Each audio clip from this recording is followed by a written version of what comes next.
hell just happened? Obviously, there was a surge of some kind. Look, call it Collins. Collins!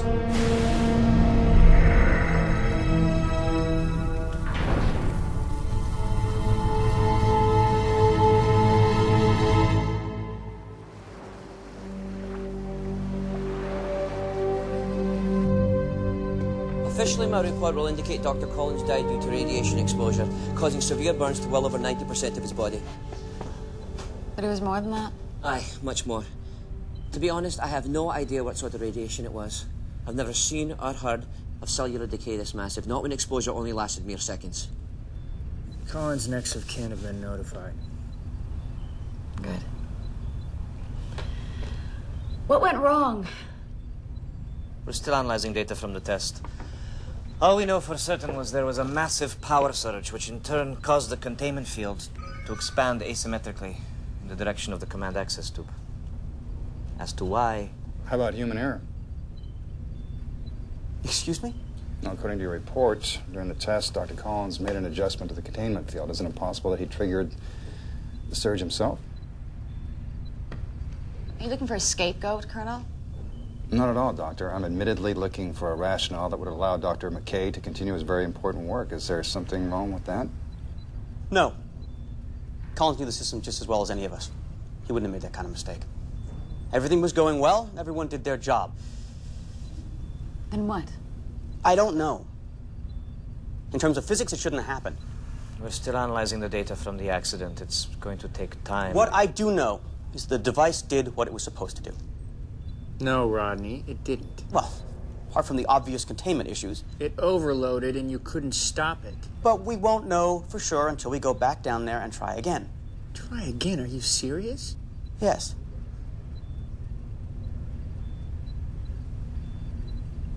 A member of your team is in the morgue. And I am responsible for his death. Yes, I am painfully aware of that. I sent him in there and I will have to live with that for the rest of my life. But we have a responsibility to understand what happened and learn from it. Rodney, we don't even know what went wrong. Which is why we have to go back there. I know how important this is to you, Rodney. But we knew when we came to Atlantis that we might encounter certain technologies which, for the moment, are out of our reach. It's not in this case. You have the data from your first attempt. You can run all the simulations you want. Come on, Elizabeth, you really think the military's gonna let this go, huh? I mean, at the very least, we should be the first ones in there to spearhead the research. That's what this is about? You want to beat them to it? I'm sorry. The answer's no.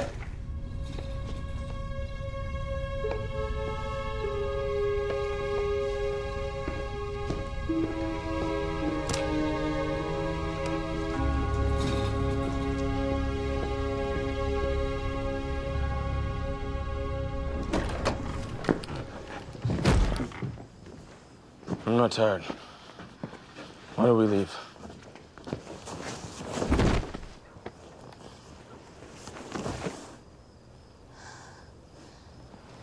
I believe you've had enough. I believe I have. Good night. Say hello. To 300 of my people.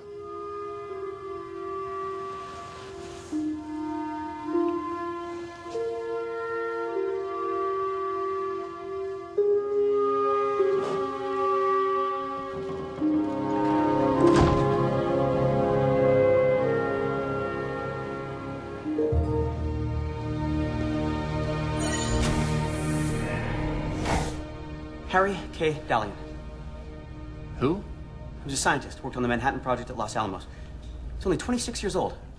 Accidentally irradiated himself while performing a critical mass experiment on 2 half-spheres of plutonium. Took him a month to die. While his body was slowly shutting down from radiation poisoning, you know what he did with his last 30 days? He worked.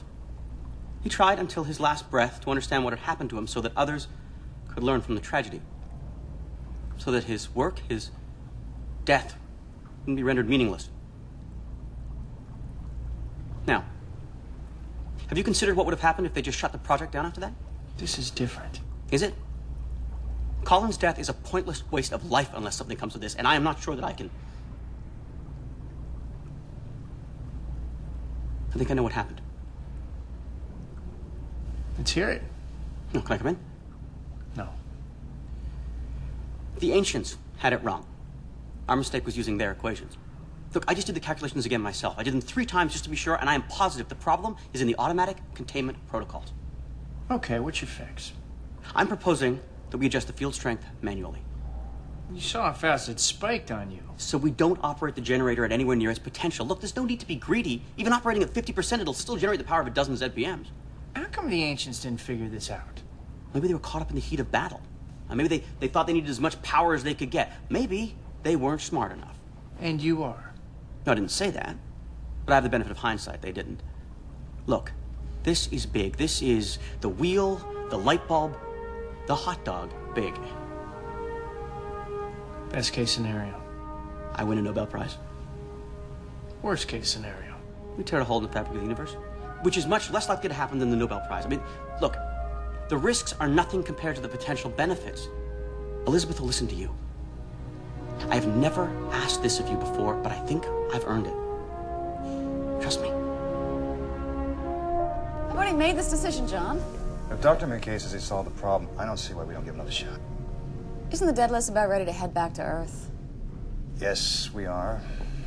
But I think you should know the Pentagon has taken a very keen interest in this vacuum energy. I'm sure they have, but the Pentagon doesn't make the decisions here. Yeah, I may not have the power to overrule you on this, but when I get back to Earth, I'm going to be making the recommendation that Dr. McKay be allowed to continue his work to the highest authorities. Ultimately, Dr. Weir, this won't be up to you. Can Rodney guarantee that the same thing won't happen? Nobody can do that. Then what's changed? According to him, it's the ancients' calculations that were wrong, not his. If McKay is that confident, I don't see why we don't... Confidence is not something Dr. McKay is in any short supply of. With good reason. If anyone can do this... The ancients could not do this. I mean, that's what it keeps coming back to for me. Isn't it possible that you have placed the ancients on such a high pedestal that you can't even consider the possibility that they may be wrong? Why are we mincing words, Colonel? You want the weapon. Yes, I do. A weapon that could effectively eliminate the Wraith threat is very attractive to me and to the people that I work for. I'm not hiding that fact. But there's more to it, isn't there? No more hunting for ZPMs. The shield, at full strength, faster, more powerful ships. How about a power source that can provide the energy needs for an entire planet? No more fossil fuels. I get it. And if it worked as advertised, it would be wonderful. I'm trying to tell you, I know Rodney McKay, and there are times when I have to protect him from himself. I can do that. Let me go back with him, just him and me. You can activate the Stargate anytime you want to contact us by radio. He really sold you. He asked me to trust him.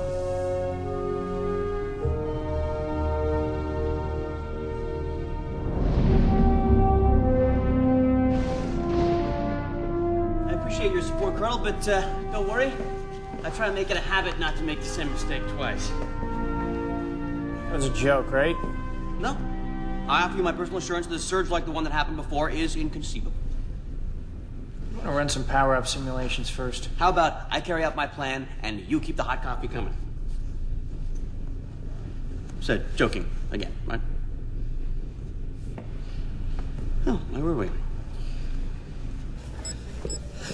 Dr. Weir, I need to speak to you right away. Okay. What is it? I finished going over the accident data. I think I know why the ancients abandoned this technology.